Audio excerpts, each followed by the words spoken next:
Bien, merci d'être venu ce soir. Aussi, enfin, je ne pensais pas qu'on serait aussi nombreux un 3 juillet. Donc merci d'être venu pour Pierre Gaugeron, qui va nous faire une petite conférence sur les relations entre la France et l'Algérie. Bonsoir, je vous remercie tous d'être là pour la présentation donc, numéro 22 de Perspectives Libres. France-Algérie vers la réconciliation. J'ai vu tout de suite, vu les réactions sur les réseaux sociaux, que le thème intéressait, mais que la formulation ne passait pas. Elle ne passe pas, pourquoi ? Parce que la guerre d'Algérie, malheureusement, n'est pas, d'un point de vue mémoriel, terminée. Et que certains, d'ailleurs, se font aujourd'hui, comme hier, une vocation et une carrière de maintenir les plaies ouvertes. Des deux côtés. Donc, je vais déjà dire à qui mon propos ne s'adresse pas. Mon propos ne s'adresse pas à deux types de gens qui vont être les rageux au sens youtubesque de cette vidéo, c'est-à-dire les Algériens dont l'unique réalité identitaire est de dire du mal de l'ancien colonisé, enfin de l'ancien colonisateur, pour excuser tout ce qui ne va pas ou ne va pas assez en Algérie, et d'autre part, ceux qui aujourd'hui encore nous sortent le refrain de l'Algérie de papa et qui entendent bloquer l'histoire. Le terme bloquer l'histoire est important. C'était l'un des premiers ouvrages sur la guerre d'Algérie qui est sorti d'ailleurs pendant le conflit du jeune historien Pierre Nora, aujourd'hui très célèbre académicien, et qui définissait comme ça une partie de ce qu'on pourrait appeler le lobby colonial français. Ils ont voulu bloquer l'histoire.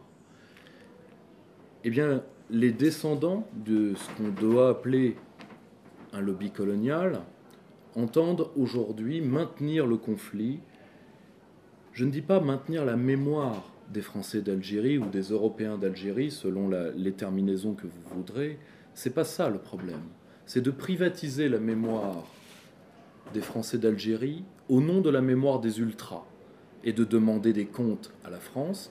Je rappelle qu'à chaque mandature, il y a une loi qui est proposée. La dernière avait été proposée, je crois, par monsieur le député Lucas et par madame la députée Marion Maréchal Le Pen, d'indemnisation de 50 milliards d'euros, ce qui veut dire quand même un exercice et demi d'impôt sur le revenu à peu de choses près, pour les Français d'Algérie. Et chaque année, on a le droit à ce concert de repentance des deux côtés et de ce qu'on appelle déjà depuis la fin du XIXe siècle la nostalgérie, c'est-à-dire une nostalgie tout à fait particulière qui se fait dans certains types de romans, dans certains types de cinéma ou de séries, pour la présence française en Algérie, mais souvent vue uniquement du côté européen. Et si vous voulez voir d'ailleurs un très bon film qui est d'époque et qui a été fait dans cet esprit-là, voyez Pépé le Moko, où les Algériens sont des ombres majoritaires, mais des ombres. Je vais articuler cette conférence de deux manières. Je vais d'abord vous dire pourquoi je pense la réconciliation souhaitable, et ensuite je vais vous dire comment je la pense faisable, parce qu'elle n'a aucun intérêt en soi. Les États et les peuples n'ont pas d'amis, comme disait le général de Gaulle. D'abord, je tiens juste à émettre un principe. Je vais être nécessairement plus long et plus dur avec les miens qu'avec les Algériens. Pas que j'ai une affection sans borne pour l'Algérie, aucunement. Mis à part la France, il n'y a pas grand-chose qui m'intéresse. J'annonce la couleur assez rapidement. Mais parce que je ne voudrais pas, et je sais que les Algériens sont particulièrement chatouilleux à ce sujet-là, rompre le dialogue en faisant mine d'une ingérence dans leurs affaires intérieures. Je dois dire que ce numéro de Perspectives Libres a été parmi les plus longs et les plus difficiles à faire pour mon équipe, parce que tous les intellectuels algériens se sont retirés un par un de la rédaction de peur, vu ce qui se passe actuellement en Algérie, et nous allons y revenir tout de suite. Et d'ailleurs, la partie immédiate, la partie actualitaire, va certainement être la partie la moins polémique de mon propos. Pourquoi je pense cette réconciliation souhaitable ? Premièrement, parce que l'Algérie, que nous le voulions ou non, sera l'une des grandes nations du sud de la Méditerranée pour les 30 ans à venir qui vont être décisifs pour nous. Je sais que beaucoup de mes amis marocains, à chaque fois que je le dis, m'envoient des tas de messages. Non, c'est Bibi, la rivalité intermaghrébine, c'est Bibi qui va être la grande puissance. Et en effet, le Maroc sera une grande puissance, mais pas de l'espace maghrébo-mashrékien, de l'espace atlantique. Le Grand Maroc est allé jusqu'à Tombouctou, historiquement. Encore aujourd'hui, c'est l'islam marocain qui influence tout cet islam africain. Et d'ailleurs, si vous voyez le développement des grandes entreprises marocaines, particulièrement dans la téléphonie, par où vont-elles ? Pas du tout vers l'Algérie ou la Tunisie, elles descendent le littoral et elles vont jusqu'en Côte d'Ivoire. C'est l'ère naturelle d'expansion marocaine. Et évidemment, le Maroc a un rôle éminent à jouer dans la stabilisation de cette zone. D'ailleurs, petit plaidoyer pro domo sans grand intérêt. Il y a quelques années, j'avais participé à un ouvrage collectif sous la direction du professeur Jean-Claude Martinez, qui s'appelait Le Roi stabilisateur. Le titre est nullissime. On a eu le droit à tout. Le Roi stabilisateur de vélo, on a eu le droit à tout. Qui ne s'adressait pas du tout aux Marocains qui sont libres de faire tomber leur monarchie s'ils l'entendent, mais qui s'adressait à Caroline Fourest, à Bernard-Henri Lévy, à ce que la France exporte de mieux, à des gens qui venaient déjà de faire perdre 15 ans de développement à la Tunisie en ayant plein la bouche des printemps arabes, et qui venaient à l'époque de saigner la Libye avec les conséquences exceptionnelles que vous avez vues sur nos côtes encore récemment, et c'était de dire « droits de l'homiste français, ne vous arrêtez pas à Rabat, passez votre chemin. Le Maroc n'a pas besoin de vous, tout comme d'ailleurs la France n'a pas besoin de vous, d'ailleurs personne n'a besoin de vous, et malheureusement personne ne vous veut, c'est pour ça que vous restez là. » Et nous avions travaillé en profondeur le rôle du Maroc dans la stabilisation de ces zones.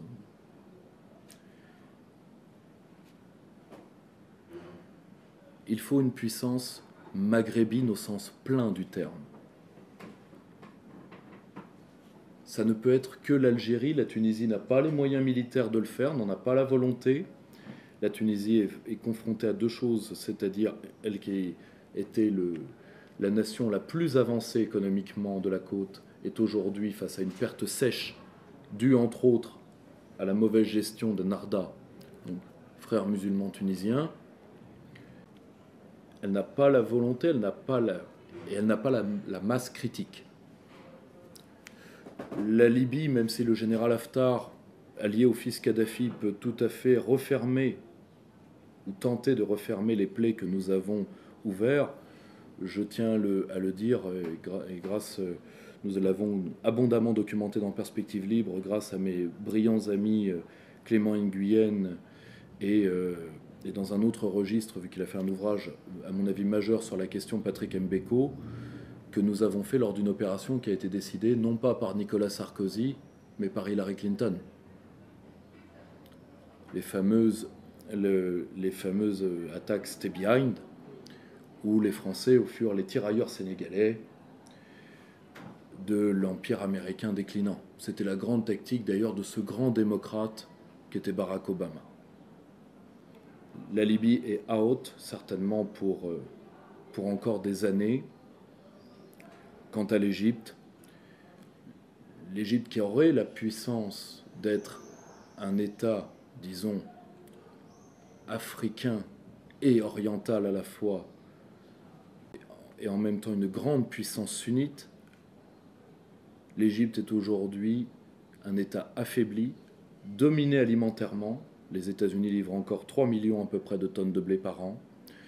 L'Égypte, c'est à peu près un petit Égyptien en plus toutes les 3 minutes pour déjà un des pays les plus peuplés et à la démographie la plus fertile pour, je dis bien, les États arabo-musulmans, j'ai bien dit arabo-musulmans, hors bande de Gaza. C'est un État qui n'arrive pas à reprendre le contrôle du Sinaï, et pourtant les troupes du maréchal al-Sisi payent plus que l'impôt du sang. C'est également un État qui est sous perfusion, qui est malheureusement sous perfusion financière de l'Arabie Saoudite, ce qui explique sa participation contre nature aux exactions en cours au Yémen.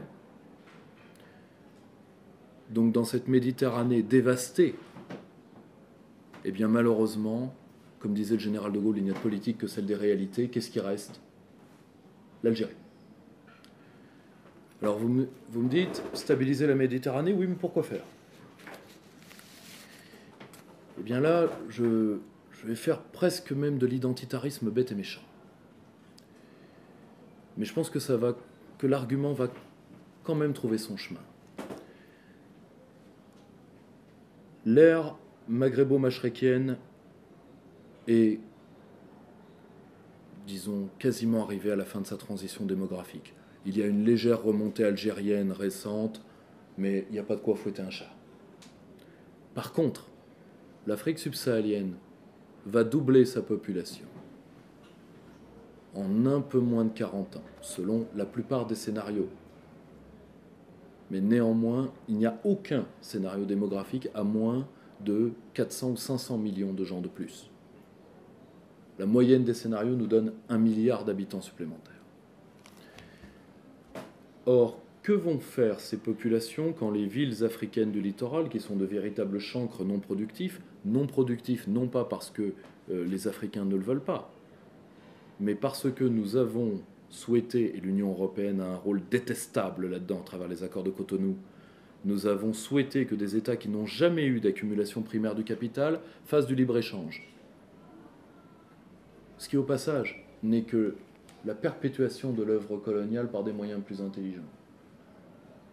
Parce que quand on est intelligent, on fait du libre-échange. Quand on est débile, on envoie l'infirmière et la canonnière. C'est un mode de pillage tout à fait économique. L'Union européenne l'a compris, gloire à elle. Ces populations vont remonter vers le nord. Et nous devons multiplier les États tampons et les États forts pour gérer le phénomène, pour au moins le temps de la transition démographique africaine, si elle a lieu.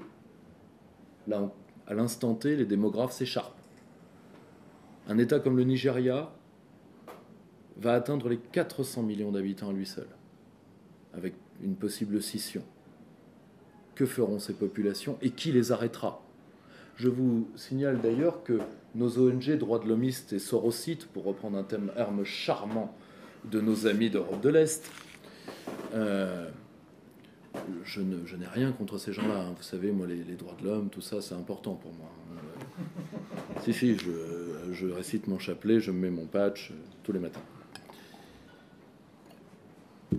Accuse déjà l'Algérie de crimes massifs, et d'ailleurs vous avez vu le chiffre très récemment, vu qu'il est sorti la semaine dernière, accuse l'Algérie d'avoir causé la mort de 13 000 de nos réfugiés dans le désert. Donc évidemment, je vous laisse ergoter sur ce que fait l'Algérie, crime contre l'humanité, contre ce que vous voulez. Méthode de culpabilisation classique et qui fonctionne très bien. Et évidemment, les droits de l'homiste français ne vont pas être les derniers à hurler. D'ailleurs, si vous lisez souvent les journaux maghrébins, je pense à, par exemple, Le Soir d'Alger, ou vous le trouvez également dans El Watan, vous trouvez quoi? Des articles à la gloire de l'immigration, faits par qui? Étudiants à l'EHESS Paris, avec un nom bien maghrébin quand même. Ils vont pas envoyer Jean-Pierre du NPA faire ça. Hein, non, là ils prennent un maghrébin pour dire voilà, c'est pas bien, faut accueillir les migrants, les laisser aller en Europe, tralala. Évidemment, c'est certifié Vincennes ou HESS. J'ai rien contre l'HESS, j'en viens. Hein. Mais pas tout à fait la même section. Moi, j'étais en section russe, disons ça comme ça.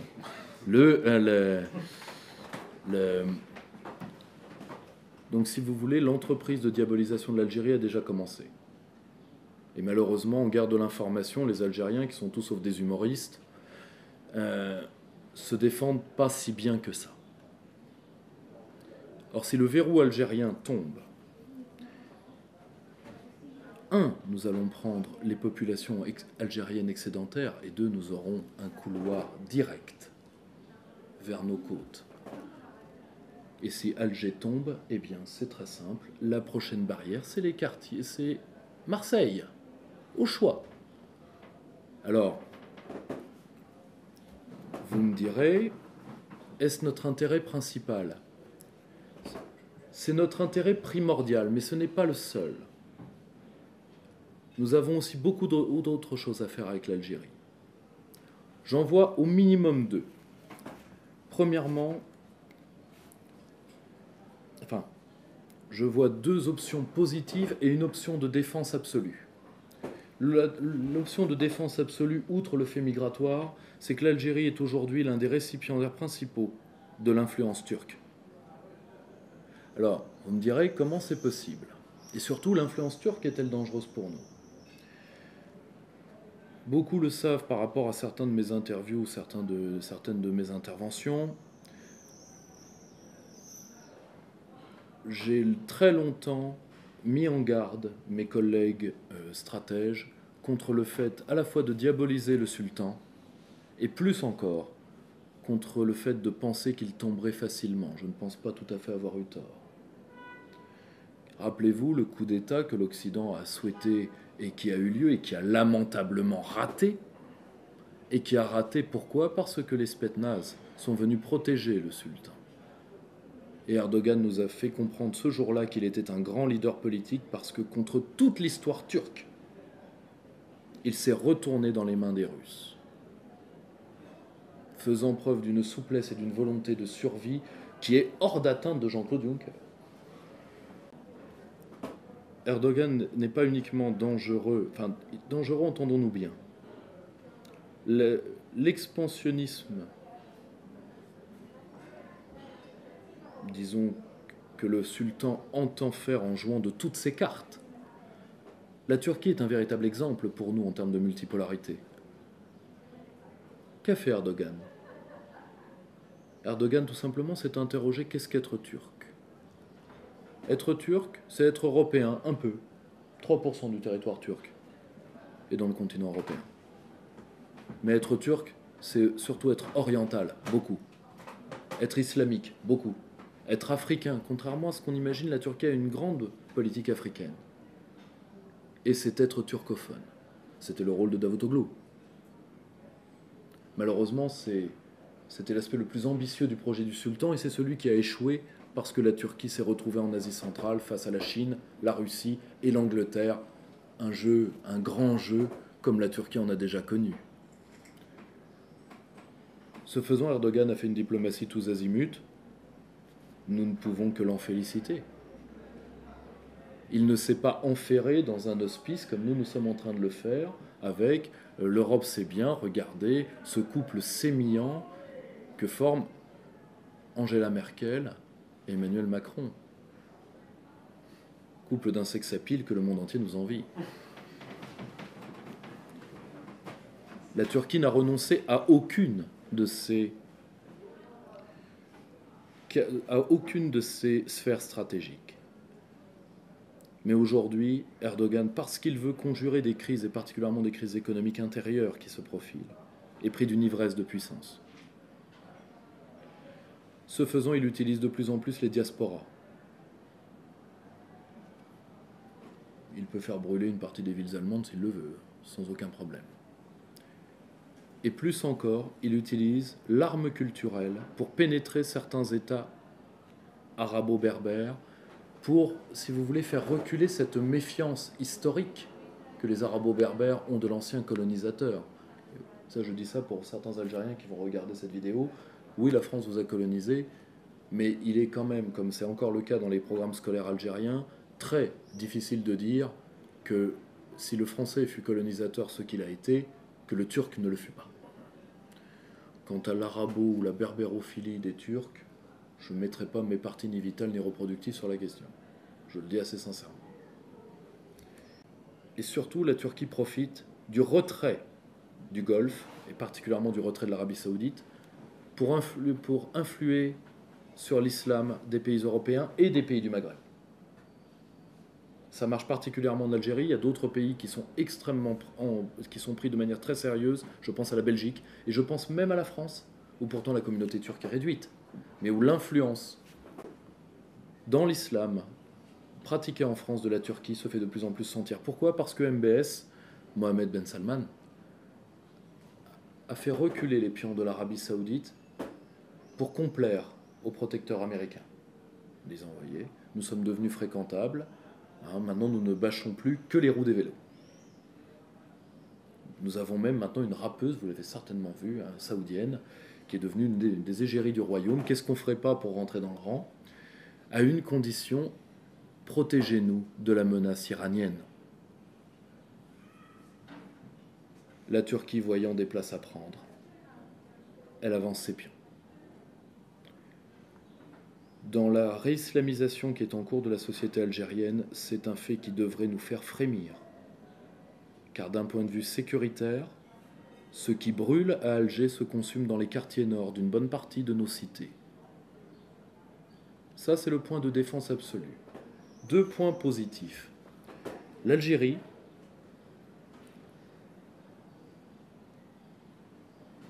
est l'un de nos meilleurs partenaires, alors même que nous avons des rapports politiques difficiles, dans la lutte antiterroriste.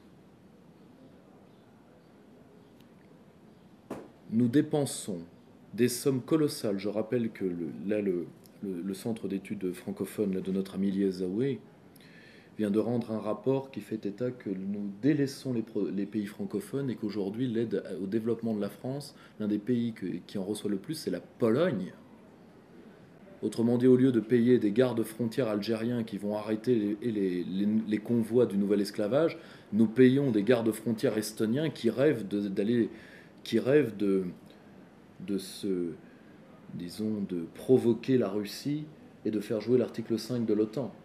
Article 5 dont je les invite d'ailleurs à abuser, et ils verront d'ailleurs ce que vaut la protection du maître américain vis-à-vis de ses laquais. Parce que pour les 200 000 soldats russes qui stationnent immédiatement après les États baltes, le match va être court mais intense. Ça va être un footing de quelques heures de prendre 3 États qui finalement n'ont pas toujours existé, preuve qu'on peut s'en passer. Donc, vous voyez à quel point la France est inversée par rapport à ce qui devrait être ses priorités stratégiques.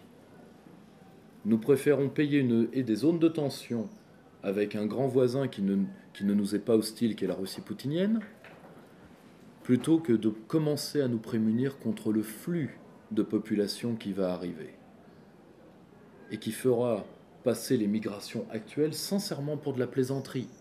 Eh bien, voyez ce que la plaisanterie est déjà en train de foutre comme bordel.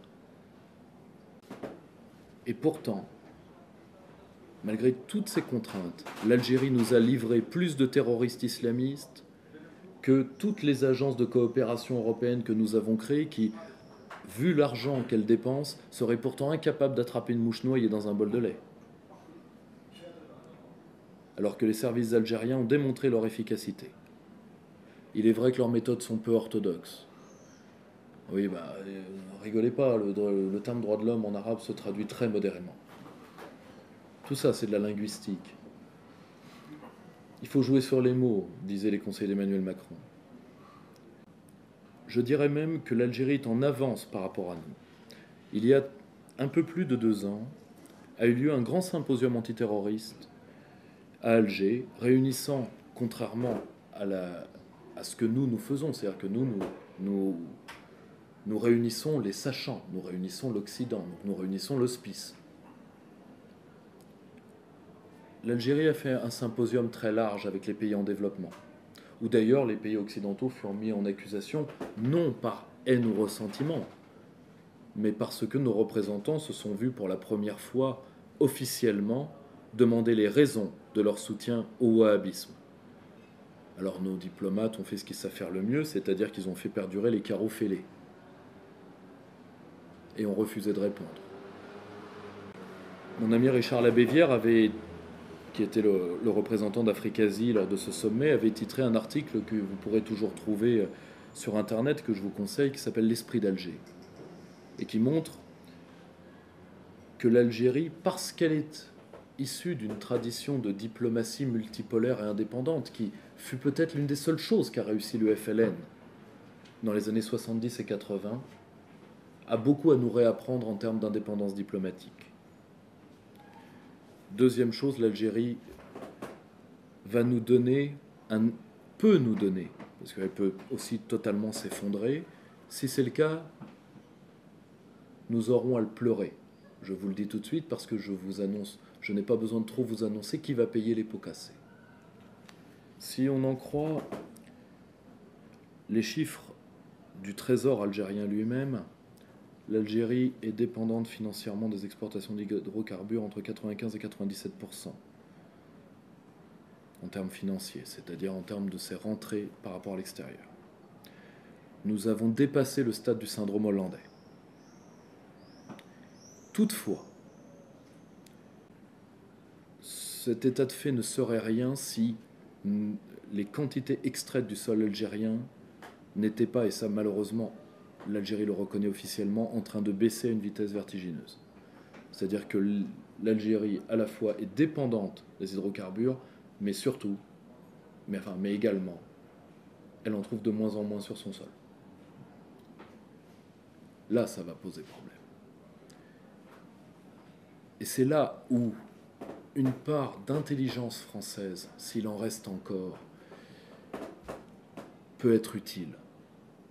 Et c'est là aussi où l'Algérie ne s'en rend pas compte, mais par les liens qu'elle est en train de tisser dans la multipolarité. Elle a ouvert ses ports à la Chine, ports pour les navires de guerre.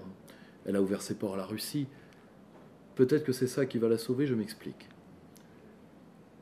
L'Algérie est exactement dans la même situation que la France. Si elle poursuit les courbes, comme nous, elle est morte. Très simple.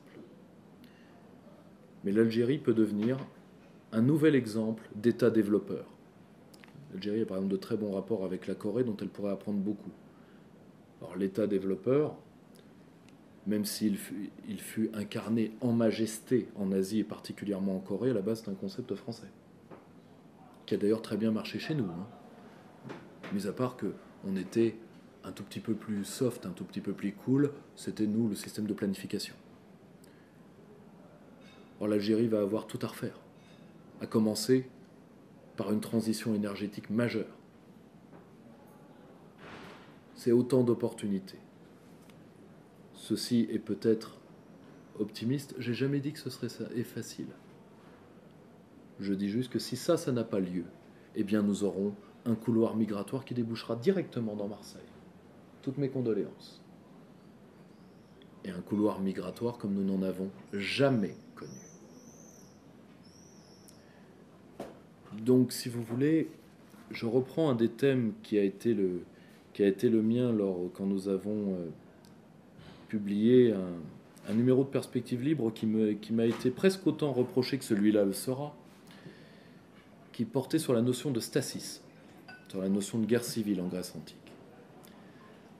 Parfois, les Grecs et les Romains tiraient au sort des gens issus de différentes familles qui s'étaient entretués et les faisaient frères par le sort. Avec l'Algérie, nous sommes voisins par le sort. Nous pouvons le refuser, et les Algériens peuvent le refuser également. À mon sens, nous le pleurerons tous. Parce que si le littoral méditerranéen n'est pas, disons, affermi pendant au moins les 30 ans qui viennent, eh bien, la transition démographique africaine se fera sur notre dos. Alors après, vous pouvez me dire, on peut toujours faire l'Europe forteresse en Kaoué dans les Alpes. Très bien, faites-le. Faites-le. Je pense que malheureusement, l'oligarchie européenne se mettra en travers vous, et d'ailleurs, et c'est eux qui gagneront. Parce qu'ils ont parce qu'on le veuille ou pas, quand bien même accepterait-il de restreindre légèrement l'immigration par la logique des droits de l'homme et par la logique de l'émigration des riches, qui est la pire, parce que c'est elle qui fait venir le plus de monde à terme. Parce que quand vous prenez un médecin ou un ingénieur béninois, combien de Béninois qui n'auront plus d'encadrant vont le suivre? Par ces deux logiques-là, auxquelles personne ne résiste, y compris les partis qui en France ne veulent pas de l'immigration. Parce que quand on commence à ne pas vouloir d'immigration, il faut dire « je ne veux pas de médecin béninois ». Commencez par là. Et oui, ça coûte cher d'être réellement anti-immigration. Parce que ça veut dire de former ses propres élites soi-même, ça veut dire de balayer ses chiottes soi-même. Et c'est là où nous en revenons, c'est là où nous arrivons à ma deuxième partie, c'est-à-dire les problèmes mémoriels, les fantômes qui empêchent cette réconciliation. Ces fantômes sont de deux ordres. Les blocages français, les aveuglements algériens. Je vais commencer par les blocages français. Alors les blocages français, c'est très simple. Je vais vous donner deux noms qui les incarnent très bien. Benjamin Stora, Robert Ménard. L'ancien historien du FLN et le Ceausescu de Béziers. La repentance, la nostalgie. Et on n'en sort pas. On n'en sort pas. D'ailleurs, faites un débat sur l'Algérie dans un lieu, quel qu'il soit, du bistrot à l'université, c'est soit l'Algérie française c'était bien parce que ma grand-mère, mon grand-père, mon machin, mon truc, soit c'est salaud de français, vous m'avez, vous nous avez. Et comme sur ce dossier-là, on m'a bien prévenu avant cette conférence, vu le nombre de textos et de mails mi-figue mi-raisin que j'ai reçus, que je devais donner patte blanche d'un point de vue communautaire, je vais le faire.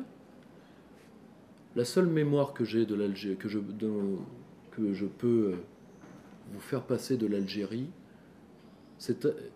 les seules mémoires sont à la fois la mémoire des appelés, parce que chez moi tous les vieux ont fait l'Algérie. Tous. Je pense particulièrement à un de mes amis qui n'est pas là, et dont la mère est toujours inconsolable d'avoir perdu son frère dans une guerre qui n'avait pas de sens. Ils ont tous été Algérie française. 3 semaines. Et après, totalement pro-Algérie algérienne. Tous. Et deuxièmement, la mémoire d'un certain type de pieds noirs dont personne ne parle, qui sont les pieds noirs qui ont laissé tomber les leurs, et qui sont revenus en 1954, quand ça a commencé à bien se sentir, et qui se sont tirés avec la caisse. C'était mes cousins, pour certains d'entre eux. C'était d'ailleurs la seule part alsacienne de ma famille, d'ailleurs. J'en profite au passage. Les Ringwald d'Oran, qui se sont tirés avec la caisse.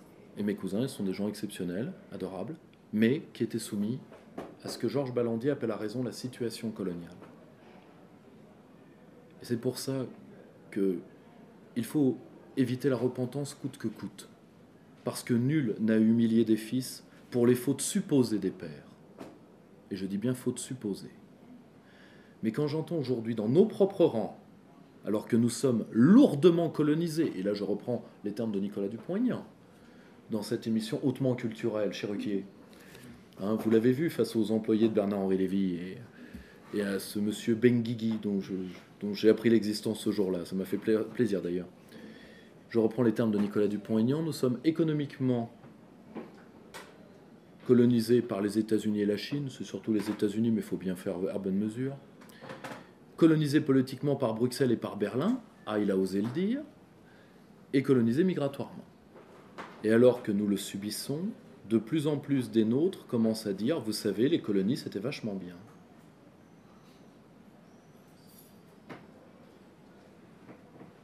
Alors pas tous, heureusement, on a encore des mecs comme Bernard Lugan, vous voyez quand même que je ne prends pas tout à fait ce qu'on a parmi les plus gauchistes. Pourquoi la colonisation est une plaie? Pour 2 raisons. Elle réifie le colonisé et elle abrutit le colonisateur.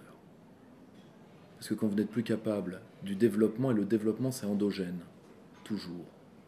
Quand vous n'êtes plus capable d'une politique d'accumulation de puissance, donc d'une politique interne, de concentration, de mise, d'équerre des voies et des moyens, de planification, de volonté politique, eh bien tout simplement, vous devenez des handicapés de haut niveau. Et d'ailleurs, voyez les pays qui se sont attachés avec l'énergie du désespoir à leur empire colonial, le temps que ça leur a fait perdre. Voyez le Portugal, par exemple, pour ne prendre que celui-là. Il ne s'agit pas, il s'agit de faire la part de deux choses. Il s'agit de faire la part du phénomène humain qu'est le colonialisme, parce que quand l'instituteur républicain de 1870 reçoit son ordre de mobilisation pour l'Afrique, c'est une condamnation à mort. Dans les 6 mois, les fièvres l'auront tué. Donc ce n'est pas de médire sur ce pauvre type-là, certainement pas. Mais c'est comme disait le président de Georges Siméon, je trouve la mission sujette à caution et le profit dérisoire. Sauf pour quelques aventuriers en mal de fortune et quelques missionnaires en mal de conversion. Et en réalité, nous n'arrivons pas à verbaliser cette perte de temps et à intellectualiser cette perte de temps extraordinaire qu'a été le colonialisme français. Revenons sur quelques points historiques. Pourquoi la France y est allée ? Il faut commencer par là, parce qu'en réalité, l'Algérie a été perdue à une date qui est très simple, elle a été perdue en 1830. Elle a été perdue quand on y a foutu les pieds. Pourquoi ? En réalité, ce qui a fait le destin de l'Europe pris au sens géographique, parce que, si vous voulez, les amateurs de civilisation européenne, tant mieux.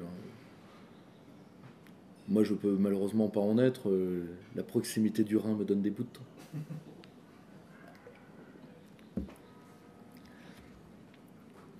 Ce qui a fait la force de l'Europe, c'est que quelque part, dans le Moyen-Âge anglais, entre le XIIe et le XIIIe siècle, l'Angleterre a créé une nouvelle théorie de la puissance qui était totalement différente de celle de Rome, totalement différente de celle du début de la chrétienté.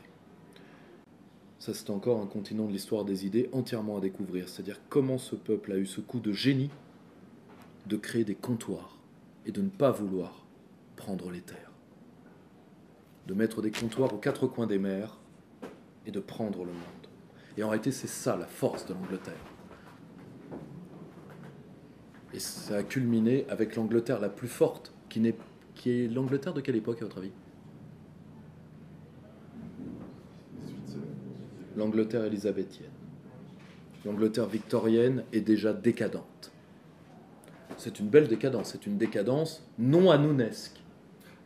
Mais c'est une belle décadence. Il n'y avait pas encore les fêtes avec filet de pêche à l'Élysée, tout ça. Ça, c'est la décadence moins belle, faut reconnaître. Ça fera pas de belles ruines, faut reconnaître. Jack Lang ne fera pas de belles ruines. C'est comme ça. À un moment, l'Angleterre, au début de sa décadence, va revenir à une définition de la puissance, disons, qui est une régression par rapport à sa première définition.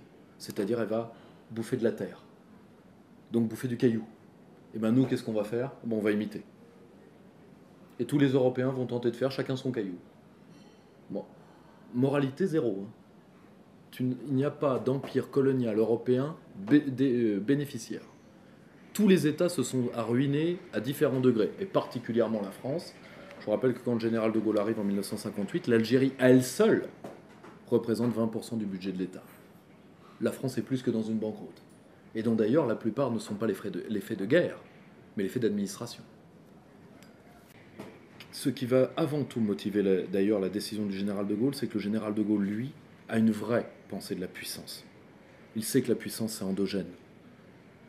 Que la puissance est la perpétuation, c'est l'une des définitions de la puissance, mais en tout cas c'est celle à laquelle il va s'attacher et dans laquelle il investira tous les moyens de la France, avec tout de même plus que des réussites. Comme dirait l'autre, le bilan est globalement positif. La perpétuation et la préservation de son être.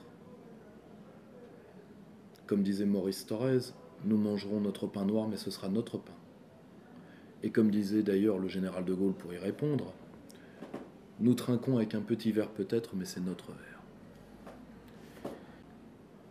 C'est avant tout cela, et la menace migratoire et démographique algérienne qui explique la décision du général de Gaulle. Nous n'en sommes pas encore là. En réalité, jamais les empires ne sont des faits planifiés. Rome ne s'est pas levé un matin en disant on va faire Rome.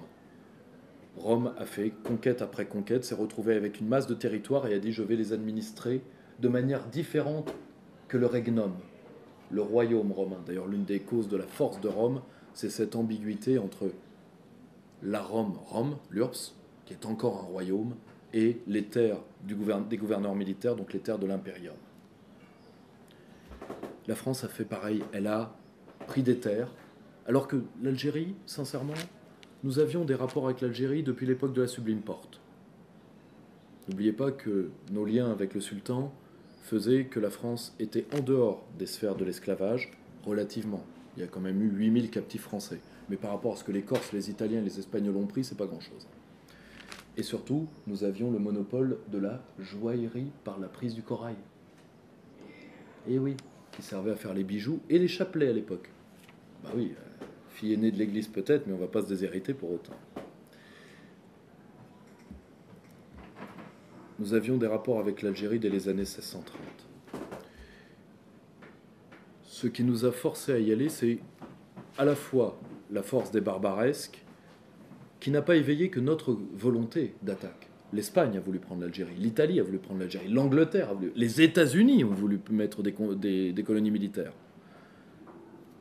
Quand ça a été le tour de la France, eh bien, nous nous sommes posé une question. L'Algérie, est-ce qu'on prend les côtes pour écraser les barbaresques ou est-ce qu'on prend tout le pays? Le général Bugeaud, qui est un opposant, contrairement à ce que vous lirez, à la prise de l'Algérie, dit si on doit vraiment y aller, il faut tout prendre. Regardez les centaines d'hommes que l'Espagne, avec ses 2 enclaves, qui sont toujours existantes aujourd'hui d'ailleurs, et qui coûtent toujours aussi cher, regardez les centaines d'hommes que l'Espagne dépense. On prend l'ensemble du territoire. Bugeaud, je rappelle, est un opposant. Et la République ne sait pas quoi faire. Tout comme elle ne sait pas quoi faire de l'Empire, au fond. Elle a pris des terres pour ne pas être encerclée par l'Angleterre et par compensation par rapport à sa faiblesse vis-à-vis de l'Allemagne. Elle ne sait pas quoi faire. Et l'indécision de Paris va permettre au lobby colonial d'avancer en Algérie et à Paris. Il y a une hypothèse historique que je ne peux pas valider ce soir, qu'aucun historien ne valide, même si tous l'ont dans la tête. Qu'est-ce qui a pu sceller cette continuelle indécision et cette continuelle avancée du lobby colonial? Ça ne peut être que la corruption. Mais malheureusement, pas de source, donc pas de conclusion. Et pourtant, contrairement à ce qu'on vous dira, les élites françaises vont très vite se rendre compte du piège dans lequel ils sont tombés. Je vais vous citer une phrase, et quand vous allez voir de qui c'est une phrase de 1882. Alors vous me direz, on est arrivé déjà en 1830. Au passage, juste un petit truc. Les plans de conquête militaire de l'Algérie ont été basés, la revue Guerre et Histoire l'a démontré il y a quelques mois, sur les plans de la guerre de Vendée. Donc, quand l'extrême droite demande la reconnaissance d'un génocide, d'accord, le problème c'est que soit on reconnaît les deux, soit on n'en reconnaît aucun. Je vous renvoie, cela, ça nous emmènerait trop loin, mais je vous renvoie le numéro sur la guerre de Vendée de Guerre et Histoire que vous pouvez encore trouver, c'est le numéro d'il y a à peine 4 mois. Voici une phrase. Il est difficile de faire entendre aux colons européens qu'il existe d'autres droits que les siens en pays arabes et que l'indigène n'est pas une race taillable et corvéable à merci. Rapport d'inspection en Algérie et du Sénat français, signé de la main de Jules Ferry, le soi-disant chantre de... Parce qu'il a eu une phrase. C'est très drôle d'ailleurs, c'est qu'aujourd'hui, quand on relit l'histoire de France, on fait la technique de Caroline Forest. On prend 2 phrases et on exécute un mec. Voilà. Ce qu'il a dit, les races supérieures. Alors je rappelle au passage, puisque certains viennent de le gommer dans la Constitution, que race en français, c'est une définition très claire depuis l'Ancien Régime. C'est le synonyme de lignée. C'est le synonyme de lignée. C'est... voilà. Non. Nous, quand on a une crise inflatoire, on tue pas 50 millions de gens. Il y a des peuples qui font ça. Ils sont pas loin d'ailleurs, quand on vu d'ici. Mais là aussi, ça nous emmènerait trop loin.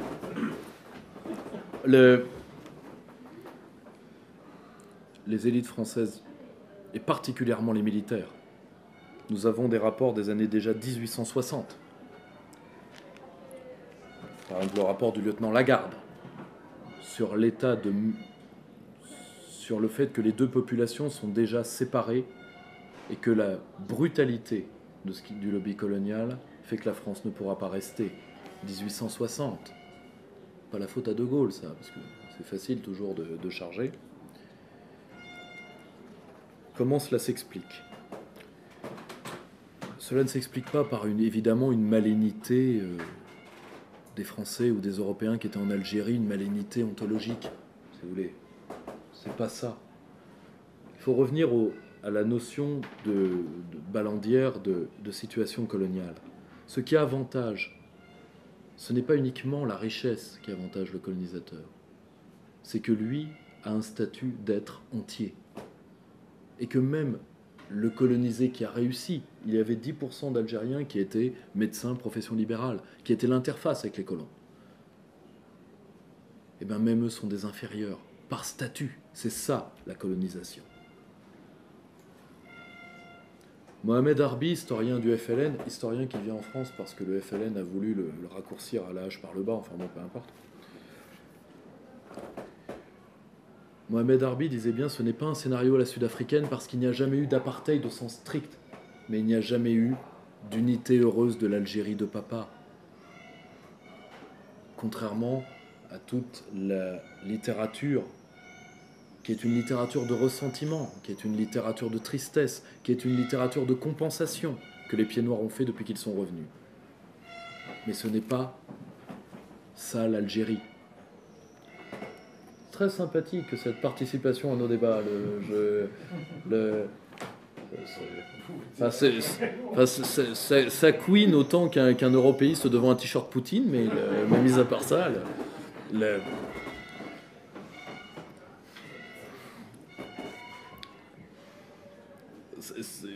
c'est le cri de la girafe mourante. Je sens que c'est ça.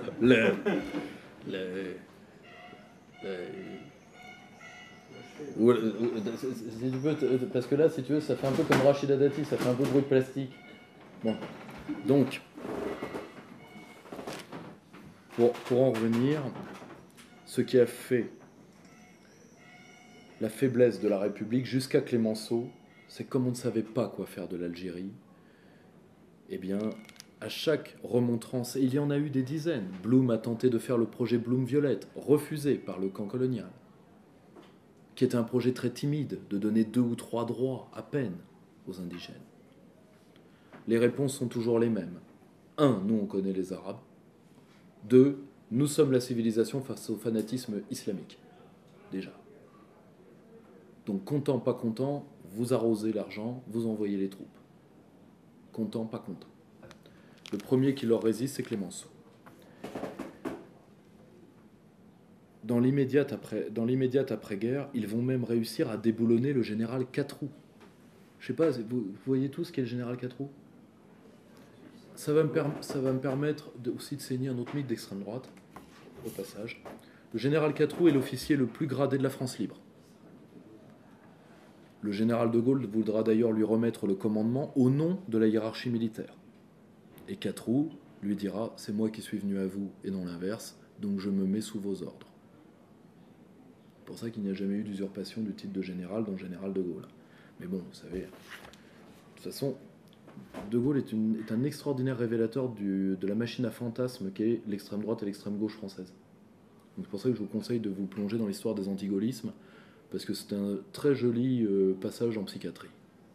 Donc, pour en revenir, ils vont même déboulonner Catroux. Je ne sais pas si vous voyez ce que c'est de déboulonner le plus grand général de la France libre. Je ne sais pas si vous voyez ce que c'est. Le lobby colonial n'acceptera comme ministre représentant en Algérie que des pro-colons, et particulièrement Soustelle. Alors, Soustelle est intéressant d'un point de vue de profil. C'est l'un des plus grands spécialistes des Aztèques de son temps. Et par des médiations que je ne saurais vous vous expliquer, il estime par cette grande connaissance des civilisations précolombiennes que l'assimilation est possible en Algérie. C'est un peu trop complexe pour moi, j'ai pas tout compris, donc je vous renvoie aux écrits de Soustelle qui doivent être certainement très complets sur la question. Mais malheureusement, alors que Soustelle s'en rend compte, comme beaucoup d'ailleurs de ministres représentants en Algérie, il a de l'affection et de la compassion pour les Algériens. Il sait très bien que sans effort du lobby colonial, le lobby colonial à la même époque menace de mort Albert Camus. Parce qu'aujourd'hui ils le reprennent parce qu'il est mort, et puis l'avantage est que comme tous les morts, il ferme sa gueule.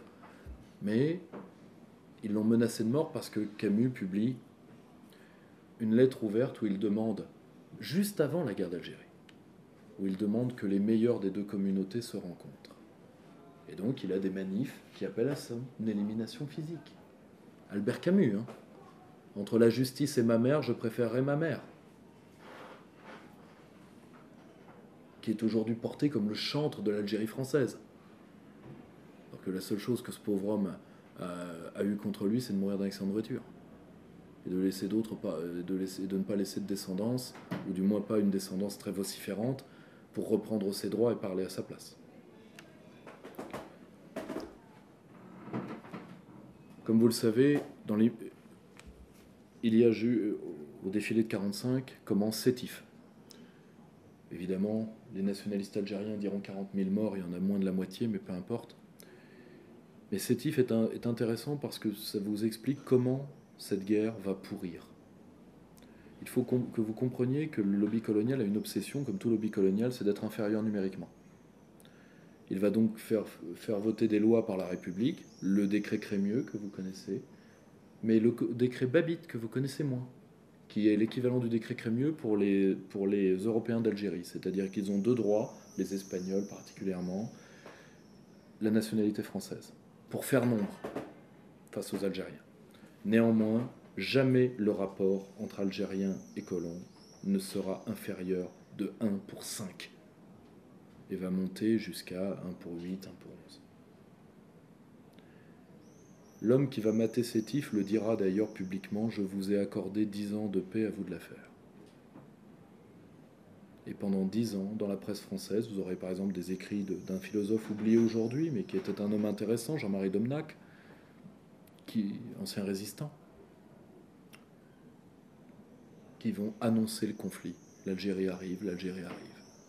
Et en 1954, ça ne pouvait qu'arriver. D'ailleurs, symptomatique, où commence la guerre d'Algérie? Dans une petite ville des Aurès. Tout à fait symptomatique. 60 000 indigènes, 4 Français. Un maire, un officier d'État, 2 officiers d'État civil, un gendarme. Pour vous dire ce que c'était la sous-administration de l'Algérie. Et déjà ça, c'était vrai de 20 points du PIB de l'État. Et oui. Le dilemme insoluble. Ensuite, que s'est-il passé? Je vous le résume à grands traits. Oui, notre armée a gagné militairement. Ça, c'est l'autre blocage français. Elle a gagné militairement comment? Elle a étouffé le FLN par ce qu'on appelle la guerre des frontières, où elle fut au passage aidée par le FLN extérieur. Le FLN intérieur est majoritairement berbère, le FLN extérieur est arabe. Ils ont laissé les leurs mourir et utilisé l'armée française pour le faire. Nous l'aurions fait sans.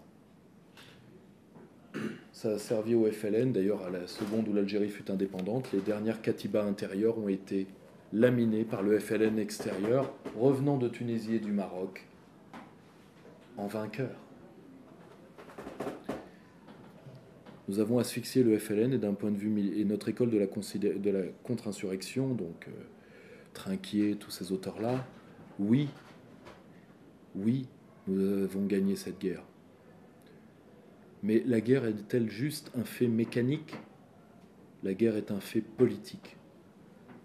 Nous avons été très bons dans les coups tordus, je vous renvoie à l'opération Bleuite, extraordinaire. Nous savions que certains hiérarques du FLN étaient des psychopathes paranoïques dangereux. Nous leur avons fait croire que leurs hommes les trahissaient. Ils les ont torturés, exécutés par centaines. Une pure intoxication de nos services. Bravo. Mais ça, c'est la tactique. La stratégie est toujours politique. Que faire de l'Algérie? La République ne pouvait pas répondre à cette question. Alors la 4e République, dans son ignoble lâcheté, a fait ce que les bons républicains savent faire. Ils ont rappelé un homme d'exception pour ensuite tout lui foutre sur le dos. Et ils se sont dit, le grand Charles va faire ça tranquillement, et après on va le renvoyer à Colombey, ce coup-là définitivement, et après on va revenir, on va se gaver. Ce qu'ils avaient fait, et en 40, hein.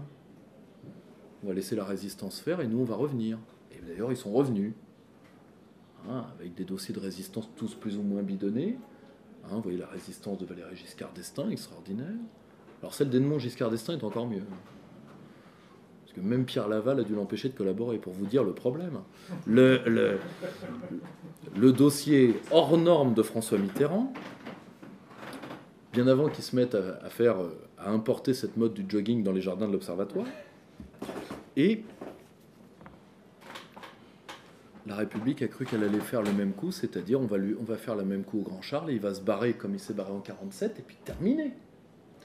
Manque de peau, lui aussi il avait appris entre-temps.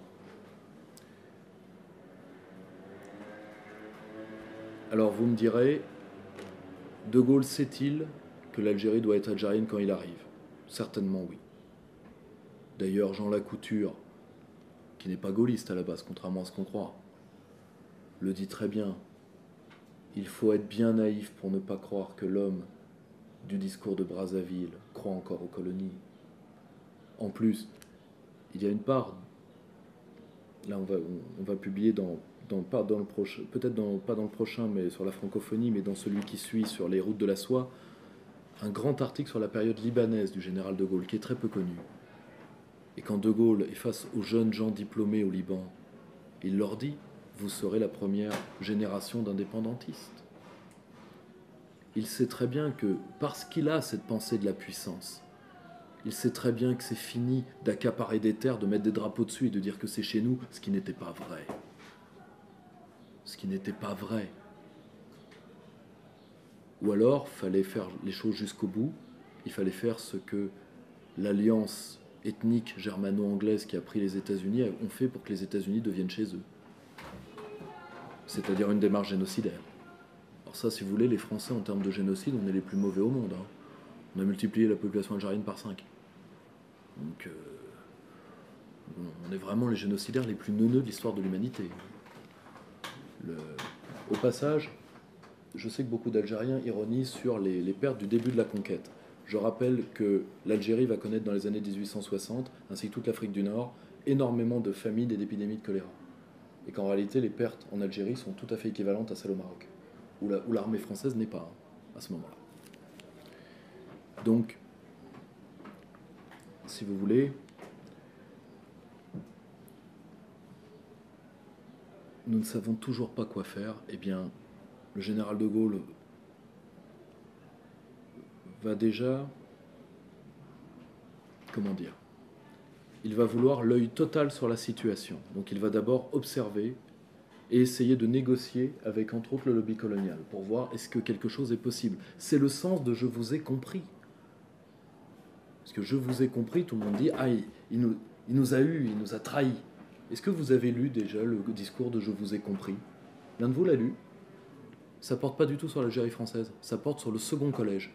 Parce que le lobby colonial avait exigé que les Algériens aient un collège électoral à part, où il fallait, je ne me rappelle plus, c'est plusieurs milliers de voix d'Algériens pour faire une voix de pied noir. Et en réalité, De Gaulle met fin au second collège, donc rétablit l'égalité électorale. Pour les ultras, d'ailleurs les ultras ne s'y sont pas trompés, parce que je vous ai compris, eux ils ont compris. Ils ont dit, il va donner l'égalité aux Arabes. Ah non, mais attendez, c'est pas du tout pour ça qu'on a laissé faire ça.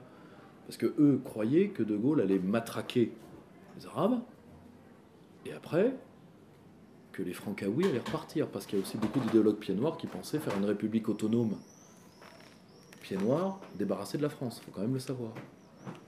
Projet d'ailleurs qui va s'incarner dans l'OAS, entre autres sous la plume de Salan. Salan qui d'ailleurs, nous avons un document signé de sa main qui dit si les pieds noirs ne sont pas capables de faire ce que font les Israéliens une fois que la France sera partie, alors De Gaulle a raison. Raoul Salan. Hein.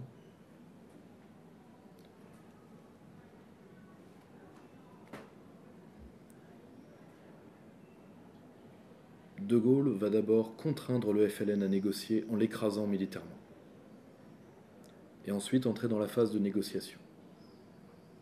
Les transferts financiers font que déjà à cette époque, les plus riches des pieds noirs sont déjà partis. C'est les petits qui vont prendre. Et bien sûr, il ne faut pas les accabler, ce n'est pas du tout mon propos. On a raconté d'ailleurs beaucoup de saloperies sur eux. On a dit que c'était une population totalement ignorante, ce qui n'est pas vrai. Ils avaient des taux de réussite aux examens universitaires totalement conformes à ceux de la France métropolitaine. Et ils ont donné 2 prix Nobel à la France. Mine de rien. Donc, si vous voulez, c'est pas du tout pour les accabler. C'est qu'en réalité, ils ont été victimes d'une tragédie grecque. Vous savez ce qui fait la différence de la tragédie du drame? Le drame, c'est le destin qui vous frappe. La tragédie, vous participez vous-même à votre propre malheur. Revoyez la chute de Troie. Revoyez les prédictions de Cassandre. Troie est tombée non par ma main, ni ma volonté, etc. Et en réalité, c'est ça qui leur est arrivé et qu'ils n'arrivent pas à somatiser. Tout comme ils n'arrivent pas à se dire qu'une partie des pieds noirs, particulièrement les plus aisés, les ont trahis. Pourquoi? Parce que l'effet de la situation coloniale est d'annihiler le sentiment de lutte des classes. C'est-à-dire, oui, entre les grands et les petits, on ne s'aime pas, mais on aime encore moins l'arabe. Vous comprenez ce que je veux dire? Jusque-là, ça va? Et c'est tout ça que nous n'arrivons pas à verbaliser. Et c'est pour ça que dès qu'on parle de ce sujet-là, tout de suite ça revient. La torture, alors que le FLN a torturé au moins aussi atrocement et bien plus lourdement que l'armée française. Le FLN a aussi torturé des Algériens réfractaires à l'impôt révolutionnaire, les hommes de Ferhat Abbas, les hommes de Messaliadj, et de pauvres Algériens de la rue qui refusaient de cotiser, quoi. L'alibi du pillage colonial, qui est faux. La France est ruinée en Algérie. Ce qui ne veut pas dire que des Français n'aient pas fait de fortune en Algérie. Vous comprenez ce que je veux dire? Il y a eu un pillage colonial, mais qui a été fait par des fortunes privées, qui n'a pas été fait par l'État, et dont les Français d'aujourd'hui ne sont pas tributaires. Et qui est malheureusement le lot de souvent les phénomènes coloniaux. Mais à chaque fois, parce qu'on n'arrive pas à verbaliser cette histoire. Aujourd'hui, par exemple, tout le monde croit que tous les pieds noirs ont été expulsés d'Algérie en quelques jours. 200 000 pieds noirs sont restés en Algérie. Beaucoup ont pris la nationalité algérienne pour, entre autres, pouvoir garder leurs biens. 80% des harkis, contrairement à ce qu'on croit, et ça c'est les recherches de Pierre Daume, qui est en train de révolutionner la matière, sont restés en Algérie, il ne leur est rien arrivé. 20% sont partis ou ont pris. Les massacres d'Européens sont une réalité. Les massacres de harkis sont une réalité. Mais ils ne correspondent pas à la totalité du phénomène, ce n'est pas vrai. Particulièrement pas pour les harkis. Ensuite, il y a aussi une raison qu'on ne dit pas, pour laquelle on a refusé beaucoup de harkis. C'est que le FLN a vidé ses prisons. Ce que les Cubains avaient fait, ce que Fidel Castro a fait, c'est d'ailleurs le début du film Scarface, c'est ça. Et bien le FLN a fait la même chose.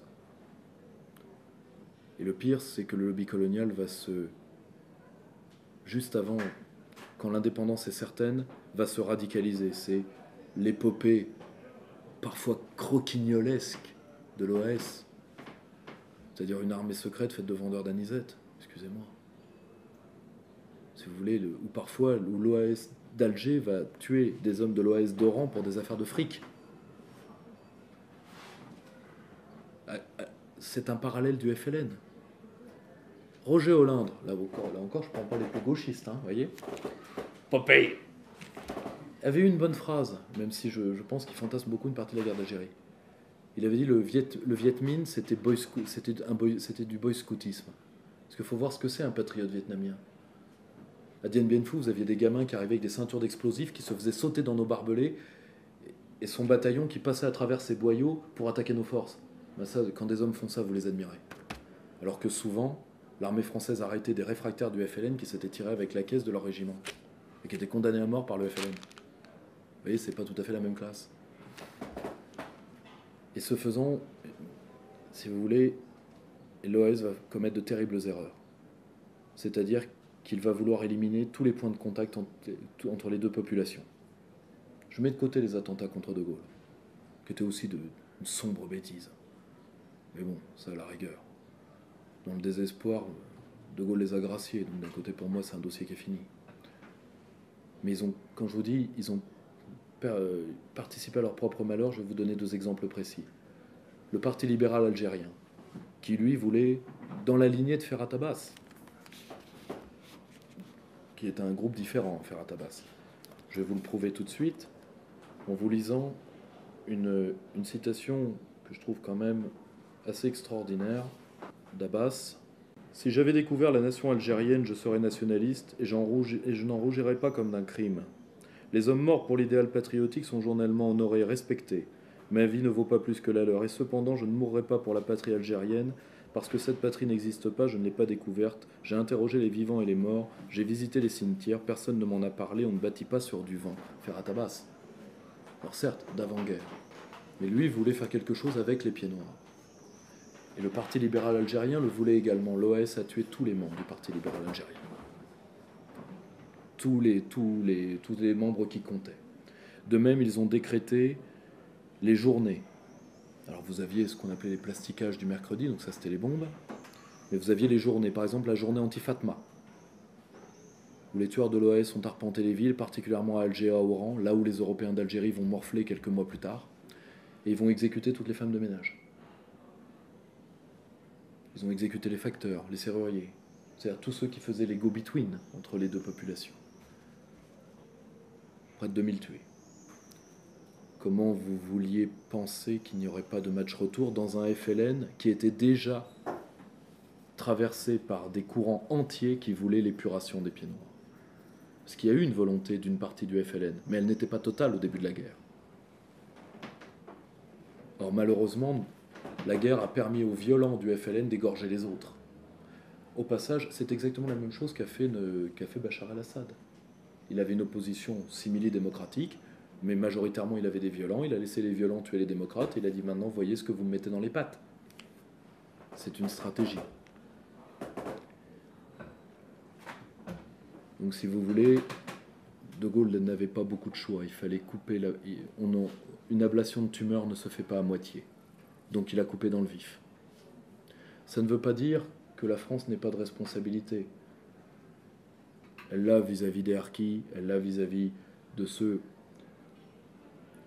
qui, entre autres, sont morts à Oran dans les massacres de juillet.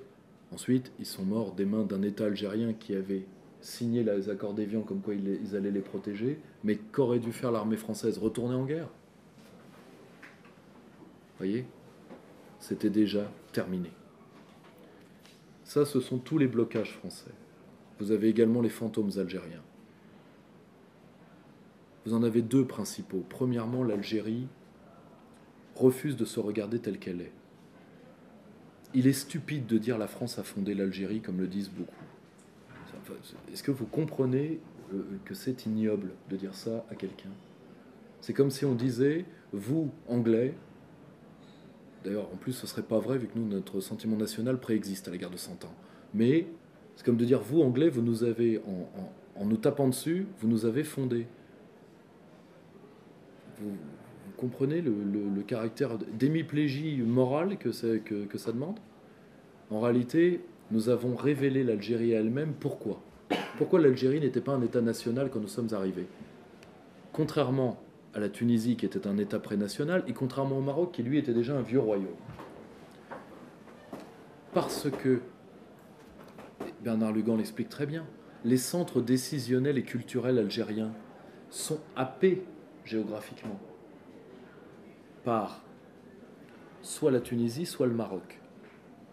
Quant à Alger, Alger est une sorte de ville marchande méditerranéenne, donc avec une autonomie plus ou moins grande selon les époques. Donc il n'y a pas eu cette région motrice comme la France a eu l'Île-de-France. Vous voyez ce que je veux dire? Alors que le Maroc a eu Rabat, et alors que la Tunisie, elle, a eu un révélateur beaucoup plus tôt qui était la colonisation ottomane. Pourquoi la colonisation ottomane n'a pas révélé l'Algérie elle-même? Pour une raison. Qui les Ottomans ont envoyé là-bas? Des Berbères. Il n'y avait jamais eu de Turcs. Turcs ne sont pas arrivés jusque-là. Les Turcs n'étaient pas assez bêtes. Or, pour les Berbères, ce qui compte, c'est le peuple. Plus encore que la religion, bien plus.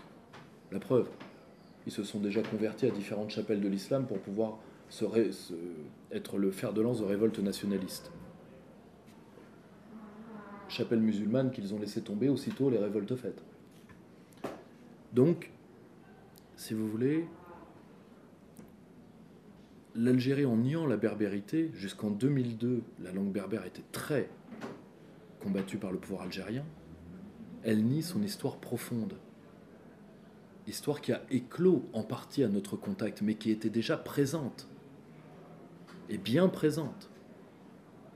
Bon, aujourd'hui, même si ethniquement la berbérité est encore majoritaire, d'un point de vue linguistique, l'arabe est majoritaire, aujourd'hui, clairement.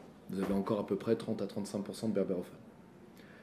Mais le FLN, qui s'identifie à la fois à l'arabité et à l'islam, c'est pour ça d'ailleurs qu'une partie particulièrement de l'OAS, quand il dit on a abandonné l'Algérie aux mains du communisme, enfin il faut voir ce que c'est le FLN. C'est communiste comme ma sœur. Ou alors c'est communiste et Coran. Bon d'accord, je veux bien, bon ok, d'accord. L'opium du peuple, d'accord si tu veux, mais ça n'a rien de communiste au sens soviétisant du terme. Et en plus, il faut savoir aujourd'hui, et ça aujourd'hui nous le savons, que l'Amérique a plus nourri le FLN et l'OAS jusqu'au bout que l'Union soviétique ne l'a jamais fait. À tel point d'ailleurs que Michel Debré dira à Paul-Henri Spaak « Je n'ai pas besoin de vous voir, monsieur. Vos navires otaniens déversent des armes par des cargos norvégiens à destination du FLN. » Pourquoi ? Parce que pour l'Amérique, il fallait que la France s'enlise en Algérie. Et d'ailleurs, ce n'est pas pour rien que sur les 4 généraux putschistes, vous avez 3 otaniens, et que Bastien Thierry, il suffit d'ailleurs de lire, et ça je vous renvoie à l'ouvrage magnifique, L'ami américain d'Éric Branca, lisez la plaidoirie de Bastien Thierry à son procès contre De Gaulle. En veut-il à De Gaulle de l'Algérie ? Pas du tout, enfin en tout cas au second plan. Il en veut à De Gaulle de vouloir la bombe, donc de trahir l'axe atlantique. Au passage, il extériorise aussi une crainte de l'armée qui pensait que la force de frappe passerait au premier plan et l'armée au second. Mais si vous voulez, pour en revenir, quand le FLN a pris le pouvoir, il s'est identifié à l'arabité et à l'islam. D'ailleurs, ça lui a joué de mauvais tours, parce que où est né le fils, le Front islamique du salut ? Dans les katibas intérieurs, dans les zones géographiques des katibas intérieurs que le FLN a détruites, et sur le discours islamique qui était celui du FLN. Je suis plus croyant que toi. La preuve, tu es corrompu. Et c'est là le deuxième blocage algérien. De ne pas reconnaître que l'expérience du FLN est un échec. Que le FLN, avant tout, s'est auto-purgé pendant des années. Et que chaque décennie de l'Algérie n'est ponctuée que par l'autopurge du FLN qui est permanente. Alors vous me direz, quel est l'état de la jeunesse algérienne aujourd'hui ? Le FLN, très intelligemment, a ouvert les vannes de l'accès à l'argent facile lors du début des printemps arabes, pour éviter la contagion. Il a face à lui une jeunesse algérienne qui est célèbre par un geste qui est de se mettre contre le mur et d'attendre le travail. Je ne dis pas ça par fainéantise, il suffit de voir dans les villes algériennes, c'est comme ça. Hein, vous avez une partie de la jeunesse qui attend les entrepreneurs. Et qui sait que de toute façon, l'argent public est privatisé par les hiérarques FLN. Cette jeunesse-là est enfant et orpheline d'un rêve, et pour elle, son printemps arabe, eh bien, ça va vous choquer, mais c'était les élections de 1989 où que l'armée a écrasé. Enfin, de 91, pardonnez-moi, que l'armée a écrasé. C'était le Front islamique du salut, et c'était le GIA en partie. Pourquoi ? Parce qu'il y a, et ça, nous ne combattrons pas l'islam radical tant que nous ne le comprendrons pas, il y a une part, entre guillemets, de théologie de la libération dans une partie de l'islam radical. C'est-à-dire, si ça marche, ce n'est pas uniquement... Et là je vois déjà les trucs baboucholâtres, etc., qui vont s'accultiner sous la vidéo. Évidemment, Moi, j'ai eu des membres de mon corps, de l'EGE tués au Bataclan. Donc, c'est pas ça le problème.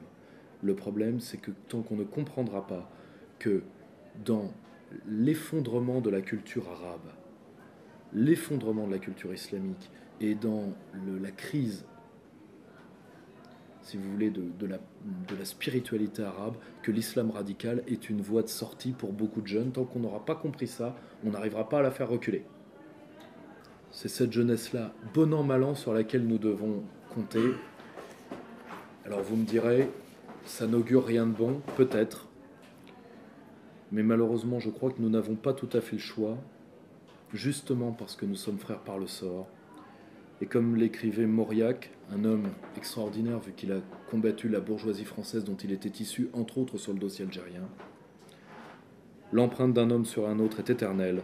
Aucun destin n'a traversé le nôtre impunément.